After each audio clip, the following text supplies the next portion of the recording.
ከበርካታ የፕሪንተር ተጠቃሚዎች የሚመጣልን ጥያቄ ደግሞ ፕሪንት ሳደርግ በጣም ብዥ ያለ ብለሪ የሆነ ፕሪንት ይመጣልኛል። ለምንድን ነው ይሄ ምክንያቱ? ፕሪንተሬ አዲስ ቢሆንም ቀለም አሁን ባስሞላም እነዚህ ነገሮች በተደጋጋሚ ያጋጥሙኛል የሚል ጥያቄ ይመጣልናል።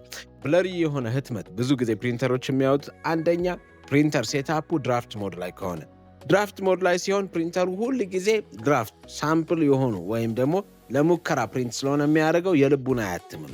ብዙ ቀለም እንዳይፈጅ ከላይ ነው የሚያትመው። ስለዚህ ድራፍት ሞድ ላይ ከሆነ ብዥ ያለ ፕሪንት ያወጣል። ስለዚህ ማድረግ ያለብን ወደ ኖርማል ወይም ስታንዳርድ፣ አለበለዚያ ደግሞ እሱም ካልፈታው ኳሊቲ ፕሪንት ማውጣት ነው።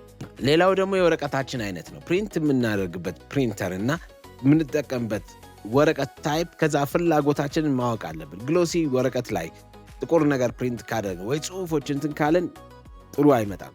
ወይ ደግሞ ወፍራም ወረቀት ላይ መታተም የሌለበትን ከፕሪንተሩ ጋር ሴቲንጉን ሳናስተካከል ፕሪንት የምናደርግ ከሆነ የፈለግነውን ውጤት አያመጣልንም። ስለዚህ የትኛውን ወረቀት ለየትኛው ህትመት ነው የምጠቀመው፣ ከዛ በኋላ ደግሞ የወረቀቱ ባህሪ ከፕሪንተሩ ጋር እና ከኢንኩም ጋር ሪሌትድ መሆኑን ቼክ እናድርግ። ሶስተኛ ደግሞ እስካን አድርገን ፕሪንት በምናደርግበት ጊዜ እስካን የምናደርግበት ግላሱ ንጹህ ካልሆነ ሁል ጊዜ አብሮ እስካን ያደርገዋል ወረቀቱ ጋር ካለው ፕሪንት ጋር። ስለዚህ መስተዋቱን ቆሻሻ አንድ ላይ ስለሚያነሳው ፕሪንት ሲደረግ አውትፑቱ ብዥ ያለ ምልክት ያለበት የእጅ አሻራ ያለበት ይሆናል። ስለዚህ እነዚህን ለማስወገድ ክሊን ያድርጉ። ሁልጊዜ ፕሪንተሩን፣ አካባቢውን፣ ስካነር ቤዱን ክሊን ያድርጉ።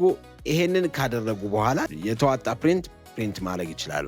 ፕሪንተር ከሌሎት የምናገረው ነገር ባይተዋር ካደረጎት ወደ ቤተሰብ ይቀላቀሉ። የፕሪንተር ቤተሰብ ለመሆን 0908333333 ብለው ቢደውሉ፣ አለበለዚያ ሶሻል ሚዲያዎቻችን ላይ ጥያቄ ቢያቀርቡልን መስቀል አደባባይ የሰማዕታት መታሰቢያ ቢሮአችን ቢመጡ እንሸጥሎታለን። ኖታ